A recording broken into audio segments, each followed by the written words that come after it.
Pwede na tayo magsimula. O yung mga babae, pwede na kayo magsiupo. Mga lalaki, bago ninyo maisayaw ang ating nagagandahang mga babae, ay kailangan ninyong magbayad. Pero paalala lang, walang mandadaya. Kasi ang lahat ng malilikom na pera ay donasyon para sa ikagaganda ng ating parokya. Nagkakaintindihan ba tayo? Opo! Sige na. Insan, huwag ka na sa mga babae, oh. Pwede nyo nang isayaw ang napupusuan yung babae. Sige, enjoy nyo na yung gabi.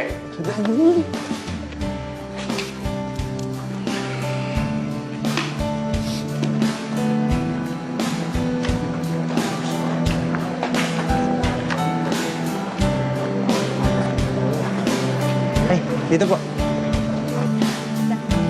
Diyan lang po tayo.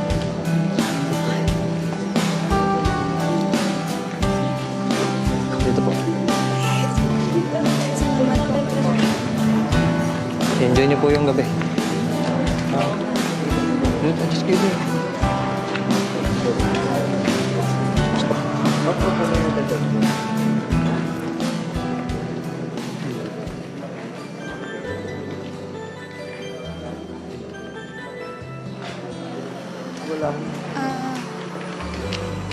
Naghahanap ka ba ng isasayaw? Pwede ba kitang isayaw, Jonah?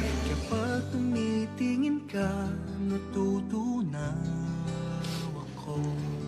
Bakit kapag lumalapit ka, kumakabog ang puso ko? Bakit kapag nandito ka, sumasaya ang araw ko? Lahat ng bagay sa mundo parang walang gulo.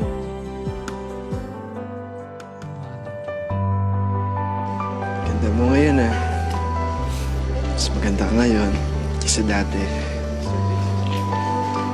Alam mo, napapansin ko, pagkasama kita ng mga nakarang araw, boses, Ernesto ka.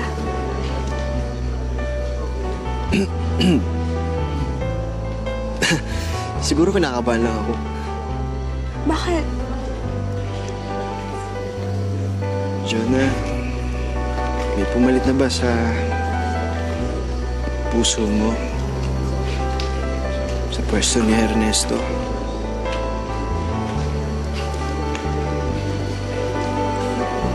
Namiss ko si Ernesto.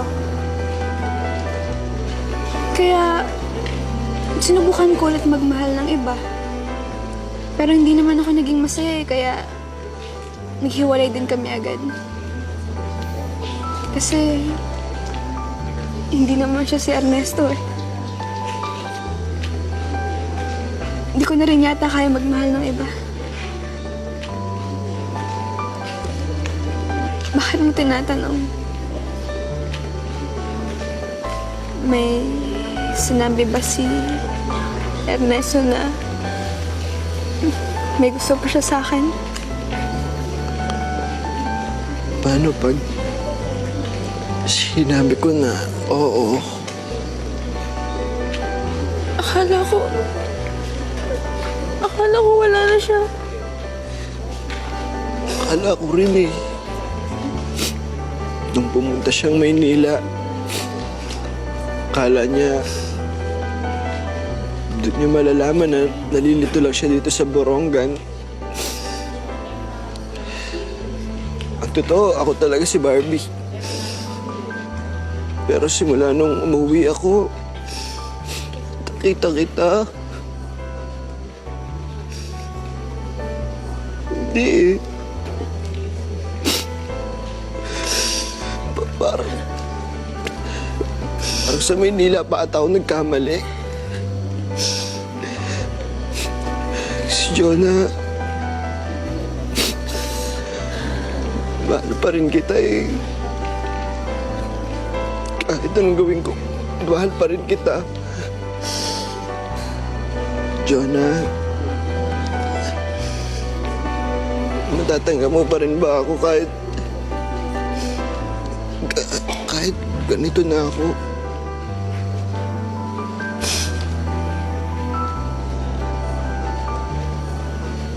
Pero na, Para mo ako ng cellphone mo.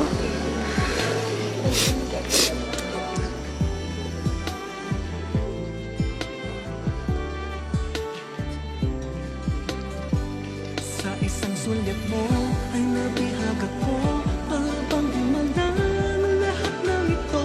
Sa isang sulyap mo, nabighani ako. Nabalot ng pag-asa.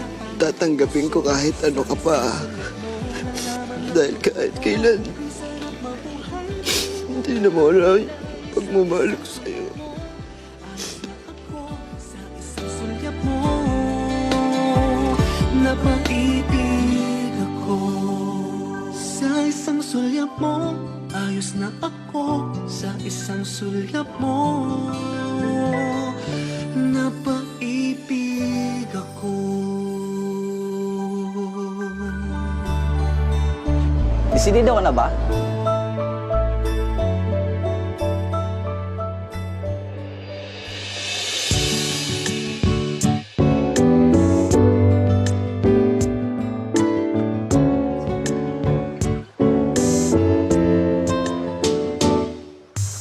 Ernesto?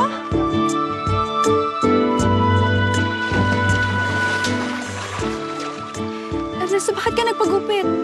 Di mo naman kailangan yung baguhin yung sarili mo eh. Pero ako gusto ko para sa'yo kasi mahal na mahal kita eh. Okay ba?